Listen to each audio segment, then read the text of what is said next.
This is CGTN, China Global Television Network.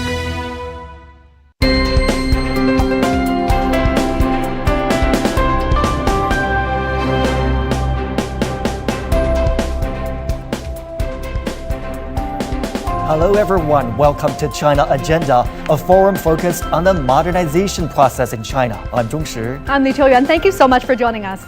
In today's special edition, we invite guests from home and abroad to discuss the characteristics of Chinese modernization path, as well as what it means to the world in general. That's right. We'll also examine the outcome of this year's two sessions and see how they fit into China's blueprint for modernization. But first, I'd like to introduce to you our distinguished guests joining us today for our discussions. They are Alessandro Teixeira, former special economic advisor to the President of Brazil;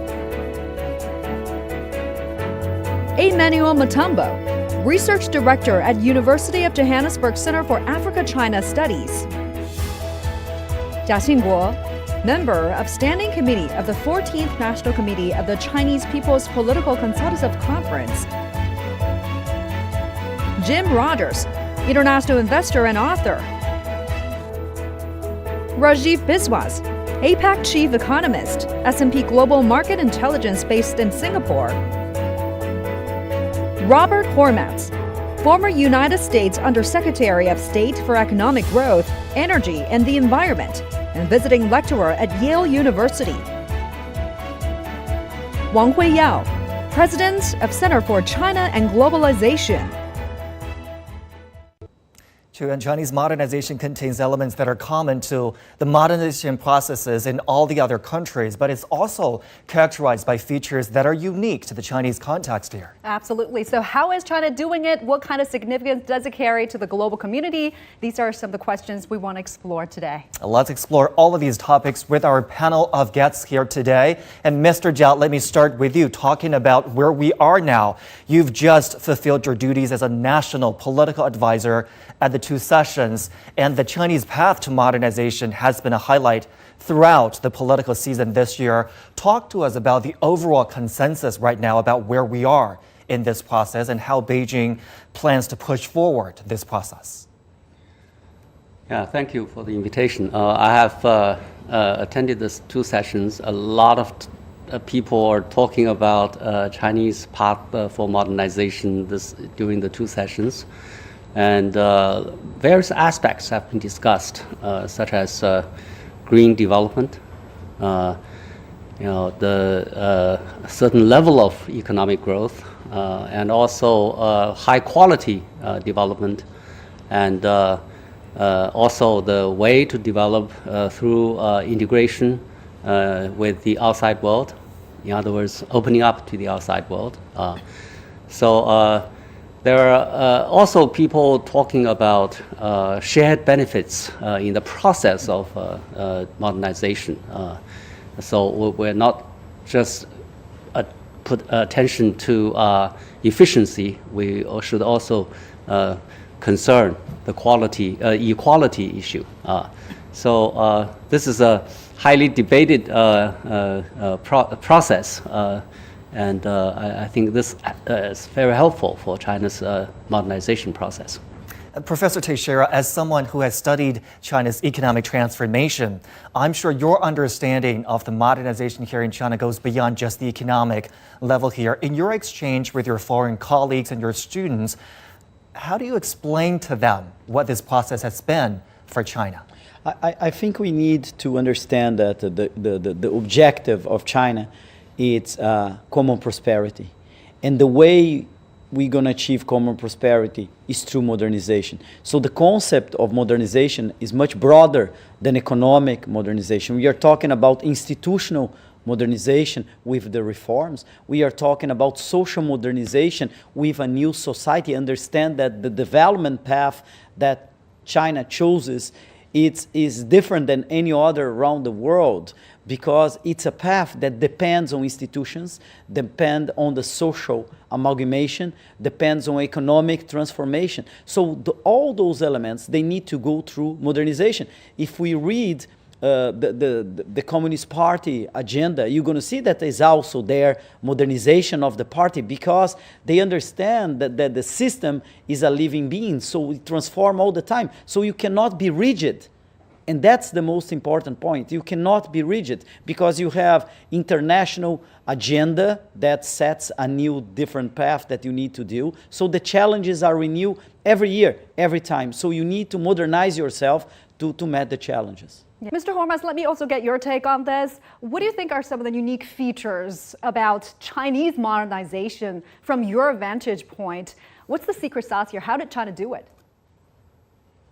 Well, I think having started going to China in the early 1970s, the one thing that struck me then, but strikes me even more now, is the amount of hard work of the people of China, but also the remarkable technological advances of China that probably virtually no one foresaw in the 70s and 80s. The remarkable technological development that we see in virtually every advanced technology there is. There are Chinese experts of a world-class level. And one of the elements, I think, that accounts for China's success is that it played a very energetic role in trying to integrate itself to a greater degree in the international economy, in part by joining the WTO, but in part also by having its researchers work with researchers in other countries. And a lot of joint efforts were made to attract foreign investment to China, to attract good people from other countries to China, but also to allow Chinese students to study abroad, to learn practices in other countries. China doesn't need necessarily to take the models of development and growth that other countries have taken. It has its own, but it learns a lot from the rest of the world, and I think continues to do this.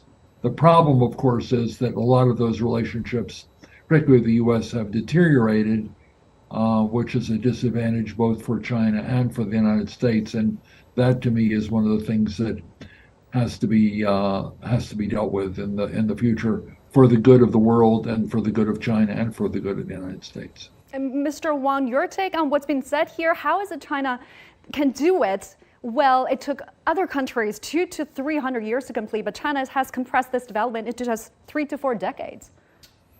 Well, I think that absolutely, all those panelists just said are absolutely right. I think China has undertaken a unique path of modernization. There are several factors. As I think Mr. Hormat mentioned, Chinese people are, hardworking and, also taking on this One China as 1.4 billion embarked on this modernization drive. But also, furthermore, it's actually combined with globalization and opening up 4 decades ago. It's China's embrace of globalization. So that really accelerated, particularly in the last 22 years since China joined WTO. China has actually doubled, 12 times increase of its GDP. And furthermore, I think China's modernization is also through the phases. We started with the 4 economic zone, and then 14 coastal cities, and then the central China, now the western China. And then China also attaches great importance to the education talents. For example, Premier Li, Chiang just mentioned that at his news conference that there are 240 million among its Chinese population has a college education or high learning education training. That's enormous. And then furthermore, I think also that with foreign investment in China, that's another thing. China is one of the largest attracting foreign capital in the world. So all those is combined, Chinese hardworking, diligent, right policy, one 5-year plan after another 5-year plan, and then phases of development through the 4 economic zones, Hong Kong, Shenzhen, and then Great Bay, and then Pearl River Delta, Pudong, and then all the sweep to China. So that kind of a successful replication, and now it trickle down now to 3rd tier, 4th tier cities now. It's enormous. That's unprecedented in the world. So all those combined, with the magnitude, with the two, circulating economy, reinforce each other. So I think this model actually is China embrace the world embrace China. That's produced miracles. So this modernization is on the success of all the other modernization in the world, and then this success has really brought China the biggest benefit. That's a very interesting point, Chuyan. The Chinese have always been known as a hardworking people, but times are changing. And in this time, hard work alone doesn't cut it. You can't still rely on cheap labor and assembly line workers to further spur economic growth. And that is where high-level development comes in. Mr. Biswas, let me come to you now. China has made it abundantly clear that it wants high-level development, in addition to the 5% economic growth target set for this year, high-level development driven by continuous industrial upgrading, by technological innovation. Where is China? How is China doing with this so far, and what should be the next steps for China? Well, I think China has seen a tremendous transformation in its technological capabilities as the size of the economy has grown so dramatically in the last 20 years. And that's because there's been a lot of investment in research and development, both from the public sector and also as China's corporations have been growing larger and larger in leading areas such as aerospace and information technology. The ability of corporations to invest in research and development and innovation has increased. And actually in 2022, China's total expenditure on research and development reached over 3 trillion yuan, which is about 450 billion US dollars.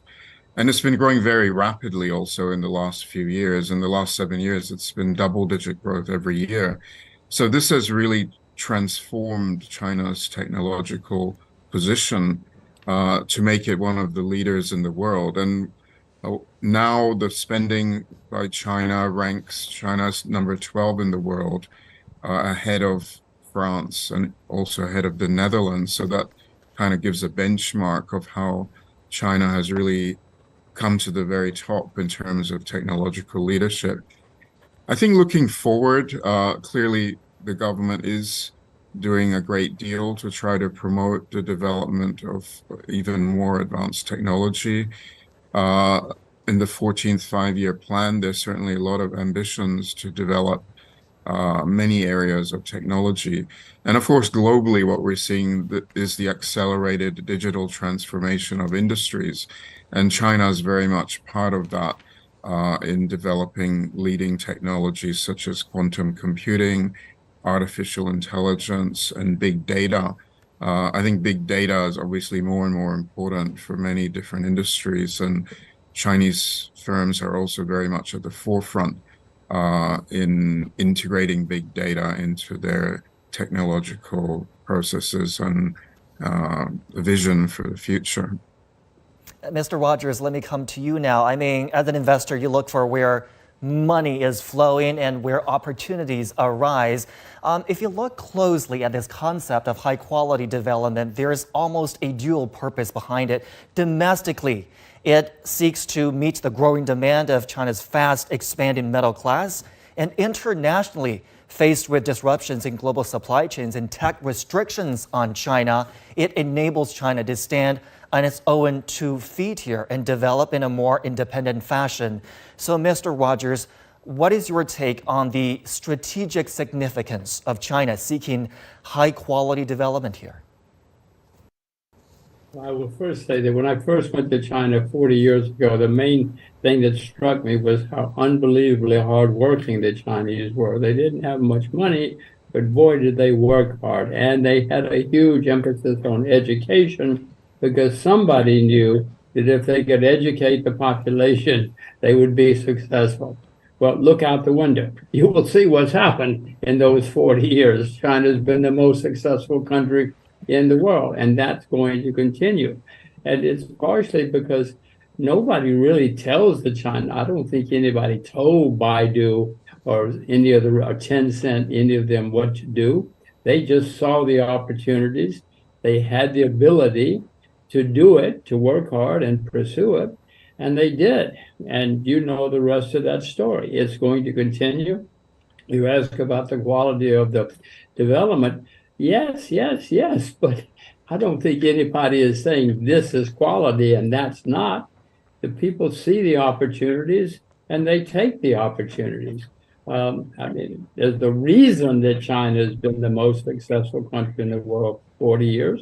That's because they have had the ability to take their education, take their hard work, and apply it to science, solar power, education, agriculture.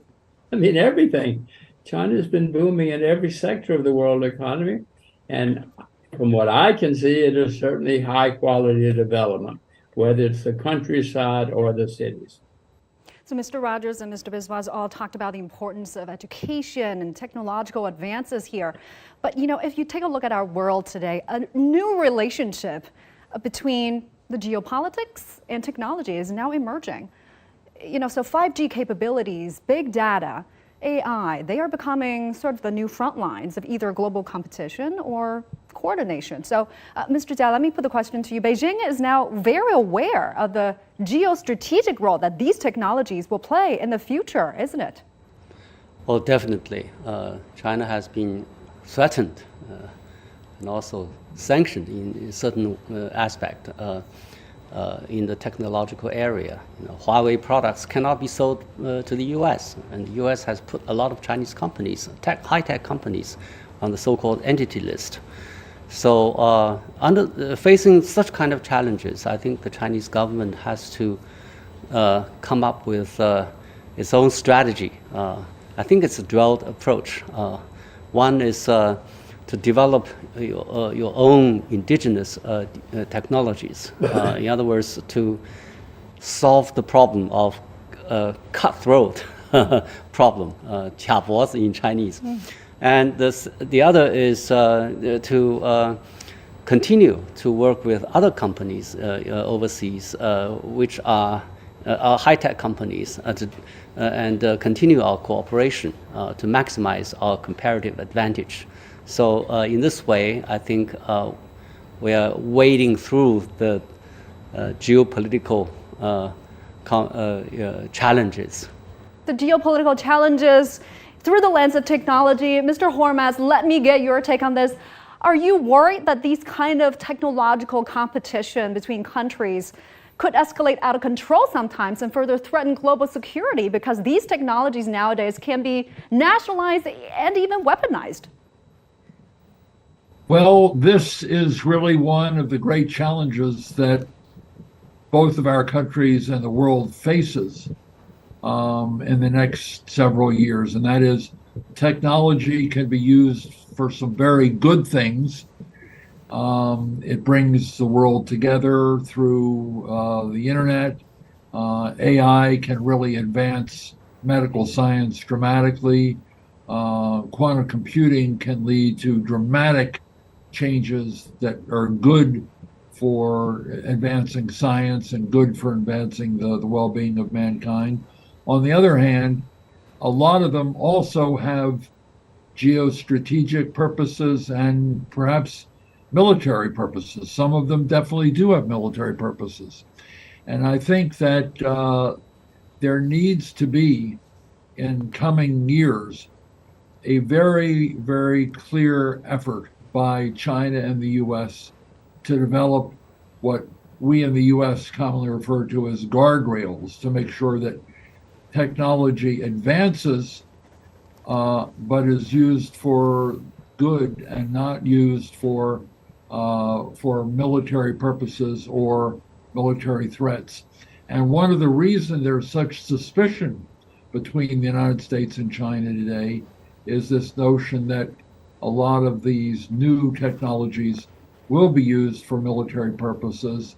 And one of the reasons for a lot of these American restrictions on China are that they think some American technology can be used to enhance the PLA, and the Chinese, I think, have a feeling that a lot of American American technology can be used to advance the American military and strengthen its ability to exert greater influence in the world, which, at least in the western part of the Pacific, the Chinese are concerned about. So this suspicion about what the use of advanced technology will be is one element in the broader suspicion that China and the U.S. have developed over the last several years vis-a-vis one another. And I think somehow we have to figure out some international rules of the road. We did with nuclear weapons, we did with atomic energy, develop a lot of rules of the road to reduce the chances that atomic weapons would be used for very harmful, disastrous purposes. And I think we have to take what we've learned in that area and apply a process of setting rules or principles or morals, rules of the game for the utilization of advanced technologies, because they can be used for very good things, or they can be used for very nefarious, very bad things. And that is a risk unless there's some global understandings that countries are willing to abide by, and their own interests, because they don't want to have it used against them. But they also, I think, need to realize that the world needs these rules, and we need to do them now while these technologies are developing, because if we wait too long and they get out of control or they're used for some bad purpose, it'll make the situation even worse and more difficult. Mr. Wang, I'd like to give you a chance to respond what's being said here. Should we come up with some kind of guardrail like Mr. Hormas just mentioned? What do you think? Well, absolutely. I think it's actually during the summit between President Xi and Biden in Bali last year, they were saying, they're going to establish some guidelines, some guardrails, and then they really instruct both working team to work together. So I really felt that we're missing that opportunity because quite a few months passed already. So I think it's high time that we have some U.S. Senior official come to China, like Secretary Blinken can really. He mentioned he wants to come as soon as possible. So I think time now is 2 sessions is over. It's time to come. I just also noticed that the Minister of Commerce just 10 days ago, a week ago, also said welcome the Secretary of Commerce of U.S. to come, because they hear that she's coming, but haven't got the request to come, but China welcomes. So I hope that, Yellen, Catherine Tai, everybody come, and then China can also send their counterparts to the U.S. So that can pave the way for the G20, that we're going to have a summit in September, and then November, we're going to have a summit in APEC in San Francisco. So we hope that there's high-level talk. So the most important thing, I think, for the guardrail and guidelines is we need face-to-face meetings, because that's where all the small talks, all the preparation can take place. That's where I think guardrail and the guideline can be established, because without really seeing each other, how do we can help? Even during the Cold War era, Dr. Kissinger has come many times to China. So I see no reason that we delay this visit. We need to have this visit as soon as possible, and we need to discuss all those guidelines as mentioned by President Biden and President Xi. It may be a concept put forward by China, Chu Yuan, but as you see, its definition, the scope of Chinese modernization and its development process are being shaped by China's relations with the rest of the world. We do want to move on now to the second part of our forum today, talking about China's modernization and its 1.4 billion people. Just by the sound of it, this is unprecedented. This is sailing in uncharted waters. Mr. Jia, let me come to you now. This is actually claimed by China as a unique feature of its modernization, wanting to benefit as many people as possible, seeking to mitigate that income gap and promoting common prosperity. And you get a lot of people, outsiders watching in, saying, is this possible? Is this viable? What is your take on this? Well, the size of the population is certainly a major factor. China is unique. Or at least is one of the few large countries with such size of the population. The size of the population provides us with great opportunities and also a lot of challenges. Okay? In terms of opportunities, you have the market, you have the talents, you can come up with all kinds of creativity and dynamism.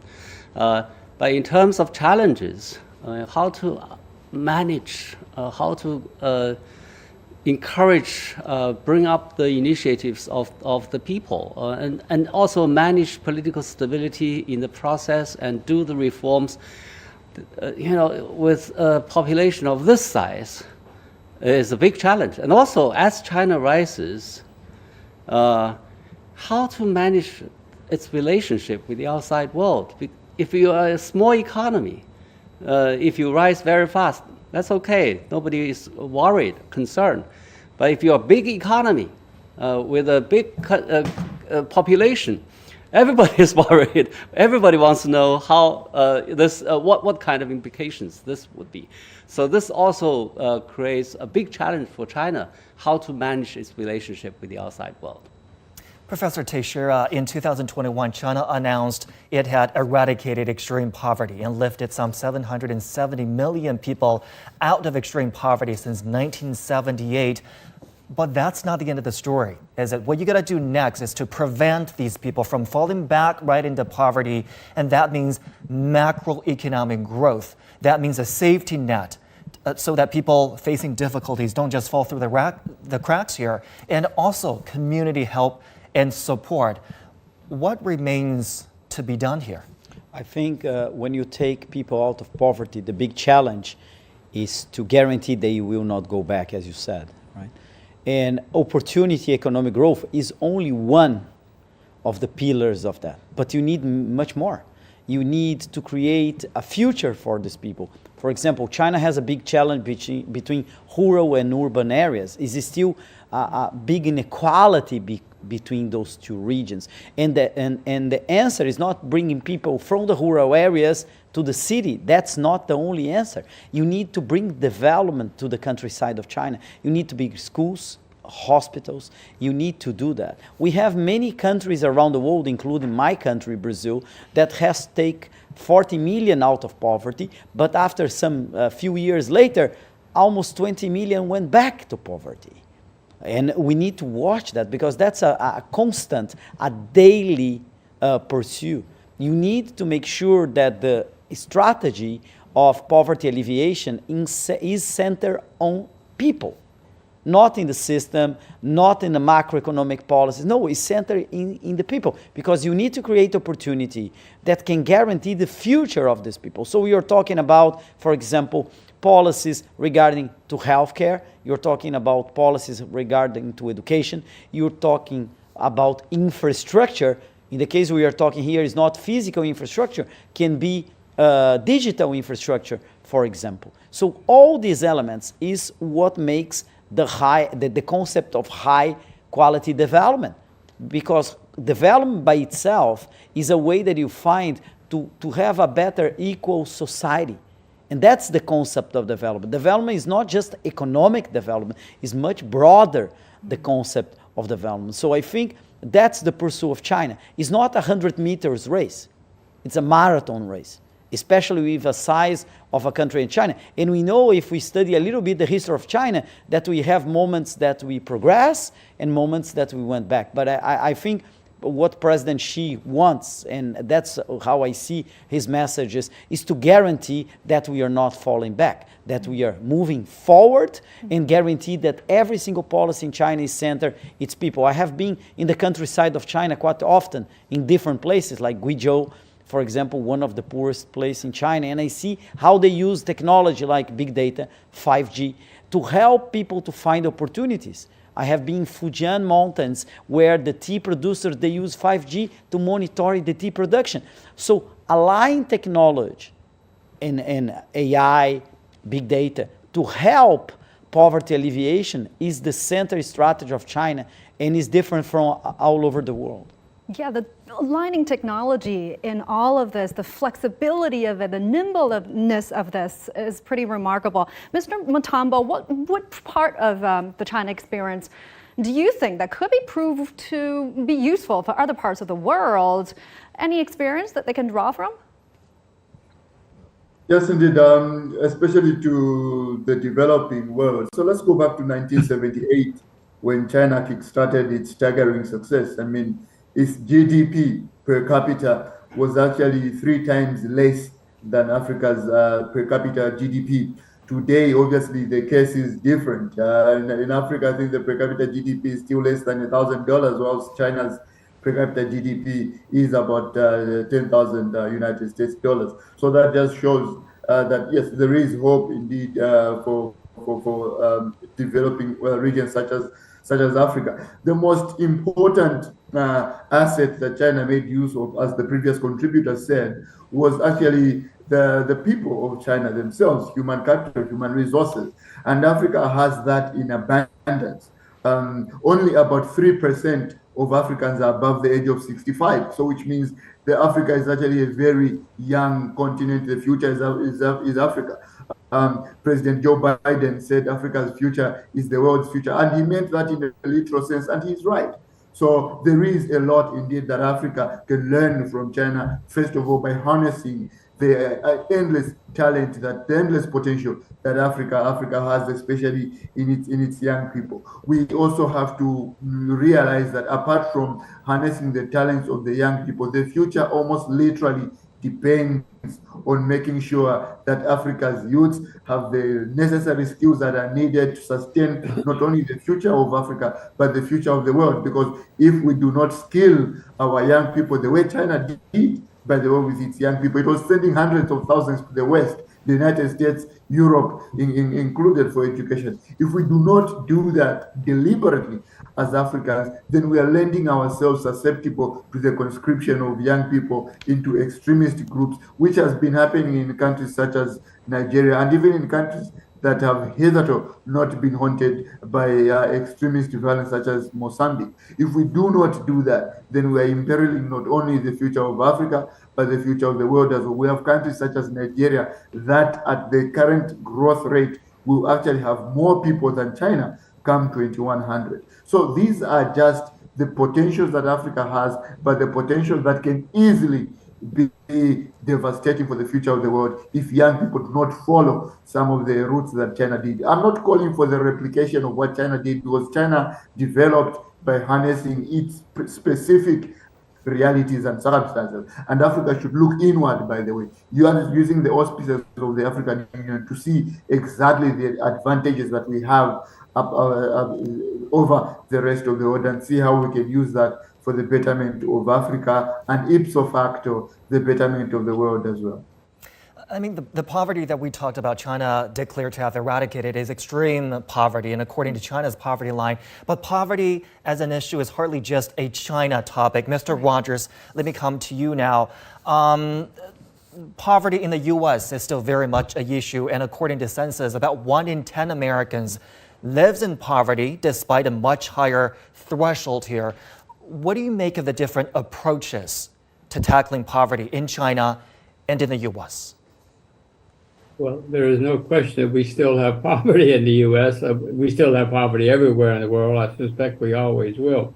But one of the things that China is doing is looking outward. You have the One Belt, One Road project, which in my mind is one of the most exciting developments in the 21st century. You're going to change the world. It's not often that geography changes. The Spanish and the Portuguese started sailing around the world 500 years ago and changed geography. China is changing geography too with the One Belt, One Road project. I am much more excited about China spending a lot of money to develop the economies of many parts of the world. You know, in the U.S., we have military bases in 100 countries. I don't know what good that's doing the U.S., but China is building railroads and highways and bridges all around the world, which is going to change geography as we know it. It's not going to just help China develop. It's going to help the world develop. The whole world will have more communication and more trade because of One Belt, One Road. So please keep it up. Tell Beijing to spend more developing the world, of developing one world, one road, one way, because it's a very exciting project. Yeah, Mr. Hormats, I mean, the bottom line here is you can't really expect the government to make you not poor. but you do expect the government to create job opportunities stemming from a healthy economy. You do expect a social safety net to catch you when you're going through a rough patch here. So when you hear that China is aiming for common prosperity, not equal prosperity, obviously here, what are your thoughts on the challenges in just achieving that? Well, I think it goes back to what we were talking about earlier, which is education. Education is really the key to the future prosperity of each of our countries and the world in general. Because that's how individuals get out of poverty, that's how families get out of poverty, that's how villages, communities get out of poverty. It's education. And if you look at the United States, there's a similar problem between the United States and China, and that is that in the United States, there's something on the order of 500,000 jobs that are open, that the employers want to employ people, but they can't find people with the skill sets to fill a lot of those jobs. Not all of them, but certainly a lot of them. And therefore, if you're going to be able to get people out of poverty and help businesses at the same time, you need to do a lot more training, not just at the college level, but junior colleges, community colleges, high schools, junior high schools. Start kids off at an early age learning math and science, the STEMs. Improve language skills. I mean, Jim Rogers is living in Singapore. His kids are learning Chinese. Americans need to learn foreign languages to integrate to a greater degree with people in the rest of the world. I think that is key. The other is that you do need a social safety net for people. We saw in the pandemic that a lot of people who wanted to do distance learning with their computers didn't have the computers, didn't have the bandwidth in their apartment houses or their houses in the rural areas of the United States to take advantage of this. We saw a public health system which was not up to the task of dealing with a lot of low-income people. And I think that for China, the common prosperity challenge is not, as one of our earlier speakers said, just getting people out of rural China into the big cities of eastern and central China. It is being able to bring companies and businesses and research to rural parts of China. I think that is really the critical element of getting people out of poverty. The government can't do it itself, but it can give two things. It can give people the opportunity to get out of poverty, and that's largely through education. And it can provide social safety nets so that if someone's working and they lose their job, the government can take care of them for a while they get another job.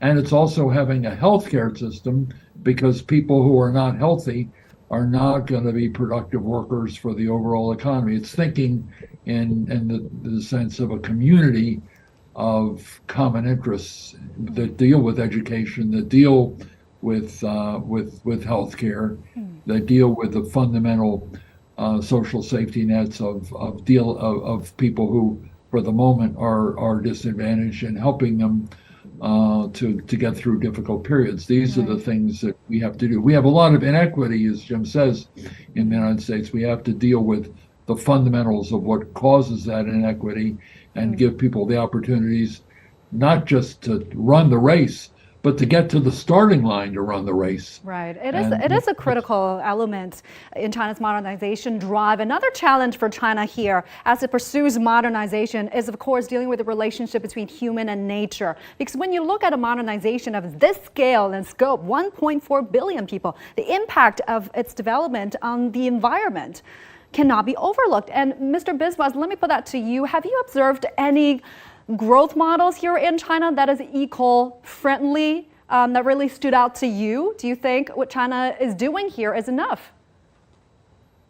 Well, I think we have seen, huge changes in the policy direction of China from the 1980s when the focus was on industrial development, very much economic growth at the forefront, and boosting exports, industrialization. But I think in the last 10 or 15 years, we've seen quite a shift in policy towards a more balanced economic development model with much greater emphasis on sort of green development, sustainable development.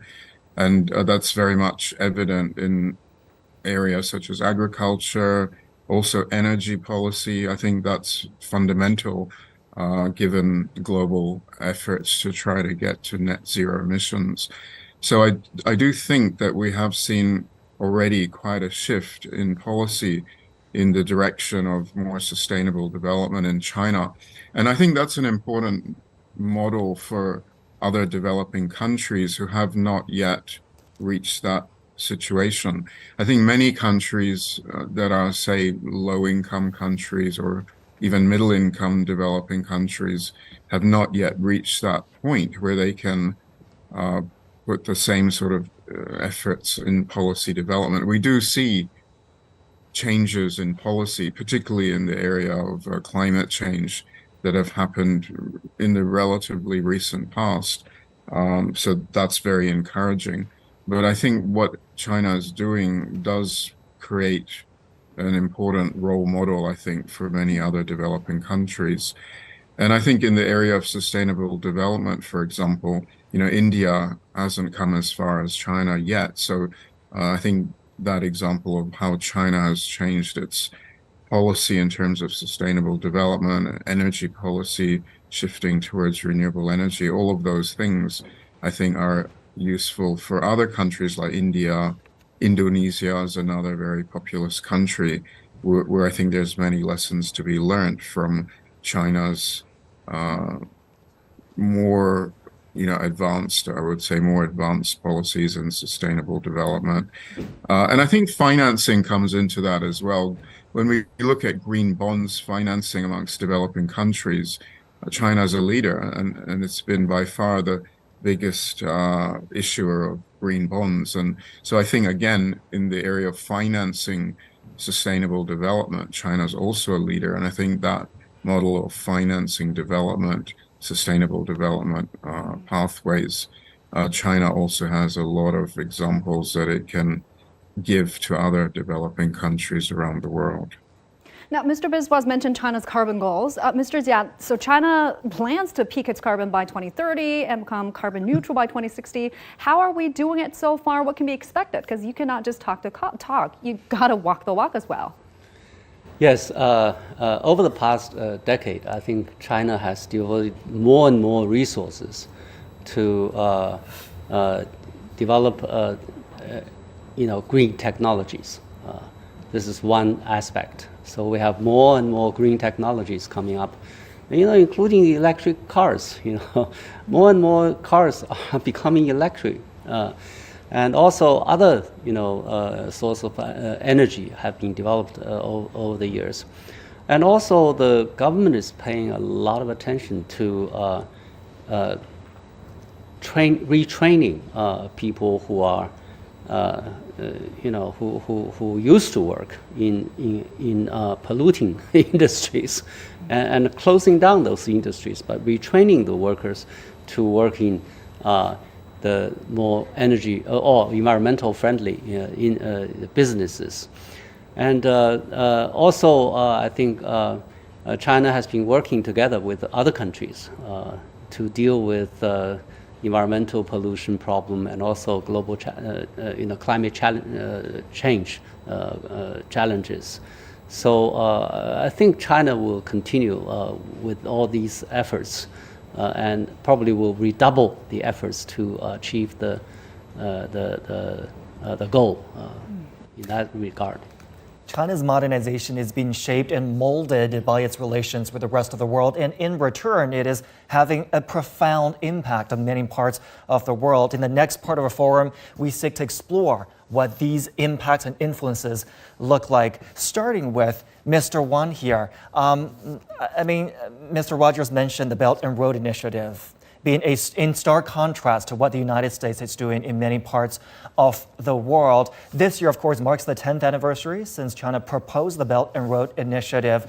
We've talked about this initiative as a win-win. So in your opinion, what has been the win for China? What has been the win for the other countries that have signed on to this project? Well, I think this is a decade-long and a gigantic global plan for the global public good. I think that China has been proposing, and now 50 countries has signed an MOU with China, and 30-some international organizations also signed cooperation agreement with China. So I think this has a great progress has been taken place. And I think what brought for China is that of course China has been able to provide all those public goods, but also Chinese industry has grown together with that, and the cooperation, trade, and people-to-people exchange has all increased along those Belt and Road route countries. One thing we could do more, of course, is as President Xi said, is jointly build, jointly consulted, and jointly benefit. So I think that we probably can multilize Belt and Road a bit more, like I just published an op-ed on Belt and Road multilize. I think we should have invited more countries. We can do a bit more guiding steering committee. We could have a Belt and Road secretary, and then maybe attracting all those countries to participate on Belt and Road countries.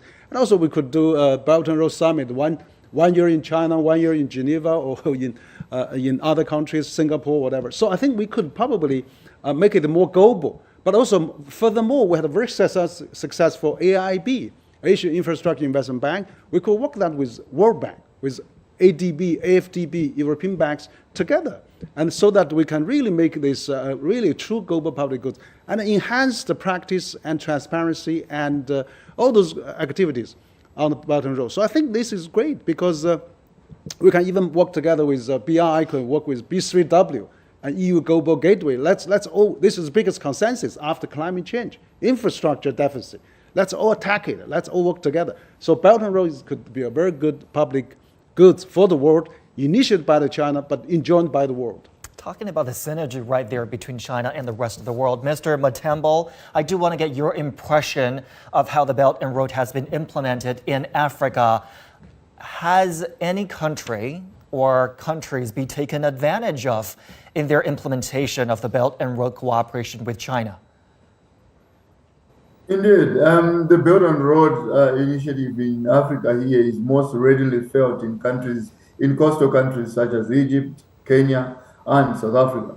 Especially in Kenya, Kenya has quite benefited from the funding that comes through the Belt and Road initiative, and not only in the traditional maritime road in itself, but in terms of the inland transportation system in Kenya. We talk about the standard gauge railway that has helped to ease transport between Naivasha, Nairobi, and Mombasa as well. So yes, despite obviously the teething problems that have happened in Kenya, which are Kenya's internal politics in terms of the corruption that has somehow sullied what is a good platform. So in as much as we appreciate the Belt and Road initiative as Africans, we also have to make sure that we carry out good and clean governance in our own countries, because even well-intentioned programs such as the Belt and Road initiatives are not going to bear the fruits that they should bear because of the internal problems that we had. I mean, we've been here before, so we shouldn't be unthinkingly infatuated by initiatives such as the Belt and Road initiatives. We've had the structural adjustments program that were not actually as successful as they were supposed to be because of our own internal problems in Africa. So in as much as we want to latch on to the Belt and Road initiative, we have to make sure that we run clean governments here in Africa. Now, one thing that China hasn't been stopped doing in pursuing modernization is opening up to the world, and the Belt and Road initiative is a great case in point. Mr. Hormats, as a former U.S. State Department official, you have dealt with China in trade and many other ways since China initiated that opening up strategy 4 decades ago. What kind of a ride it was for you? How do you think this opening up strategy has pushed China's modernization drive? Well, I think it's quite an impressive program, what China has done and is doing in Belt and Road. And first of all, it's helped in terms of the Chinese economy because it enables China to advance and increase the scale of its markets around the world. But second, it has an impact that's very important from a geopolitical and a geoeconomic point of view. It certainly strengthened Chinese influence in not just Central Asia, which was sort of the beginning of the Belt and Road. After all, the theme came from the earlier Silk Road, which went from China through Central Asia to Western Europe. And so that was sort of the beginning theme, but it's built on that. And now it's Central Asia. It goes to a lot of European countries. And as this was correctly pointed out, East Africa is now a part of it, and parts of the Middle East also. So it's certainly given China a broader scale and scope from an economic and from a geopolitical point of view. And it helps China in terms of influence at the UN and various international institutions. So I think it's been quite a successful thing for China. I do think that the Chinese have learned a lot from it as well. A lot of their programs were financed with debt.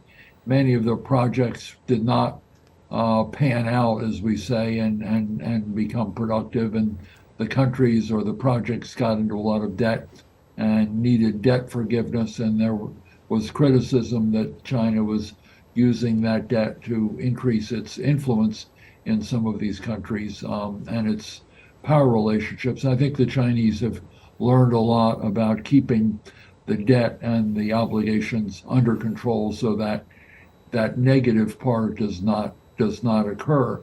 I also think it's very important for the West and the United States and Japan and Western Europe also have sort of watched China and watched the influence that China has developed as a result of Belt and Road, and have tried to further increase their own programs in the developing world. And I think that was sort of a competitive challenge, if you will, to the United States and Europe and Japan. And they responded with their own programs. They're not called Belt and Road, but they're certainly enhancing development in many emerging economies. And that's a plus for the world, but it's also a plus for other countries because they play a bigger role. And many of their projects are very constructive. Mr. Rogers, China obviously needs a positive external environment conducive to its next phase of modernization, and that's where the China-U.S. relations come in. A lot of people have dangled the idea of China-U.S. decoupling, and the topic came up at the new premier's press conference recently, where he said it was just a hype, played up by some in America and not supported by trade figures. What is your take on the possibility of China-U.S. decoupling going forward? Well, I hope it doesn't happen. The history is pretty clear that when countries trade together, they become more prosperous together and everybody's better off. Trade wars often lead to bitter fights, and I cannot think of any trade war that's been good for anybody in the history of the world. And I hope that China continues. You know, China built its own internal infrastructure. That was fabulous for China, but it has led to more international trade. You know, the Monkey King and his group couldn't have made it to the West 400 or 500 years ago. Now it would be very easy for the Monkey King to make it to the West, and I hope he comes. I hope we can all meet the Monkey King, because that is infrastructure and trade and development is very good for people. When they drink beer together and drink coffee together and tea together, they usually don't get into a fight. They get into a fight when they cannot speak with each other, and the politicians can say they are evil foreigners. That is not the way for prosperity to develop. So I hope that China will continue to open up. Beijing has said in the last month, we're going to continue to open up, that we will bring prosperity to ourselves and to the world. Let's hope they do it. Let's hope they do it. And I will see you all in Xiamen or somewhere in the future, and we will all drink tea together. Or Maltai. Or Maltai. I don't like Maltai. We'll drink beer. I'll drink beer. You drink Maltai. Now, before we go, the one last aspect I want to touch upon is the peaceful development dimension, Mr. Jia. This is the diplomatic side of it when it comes to Chinese modernization drive. Now, despite of being accused of having a more and more aggressive diplomacy, China is saying it's committed to peaceful development. And this is in China's best interest and also the world's best interest, isn't it? Well, certainly. China needs a peaceful international environment, and the world needs a peaceful China. And both can benefit if we work out a relationship that is peaceful and mutually beneficial. And China has been making a lot of efforts in this regard, and hopefully China's efforts will be reciprocated.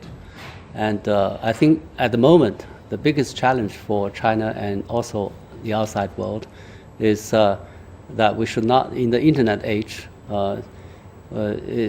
foreign policy, foreign relations can be easily taken hostage by the extremists.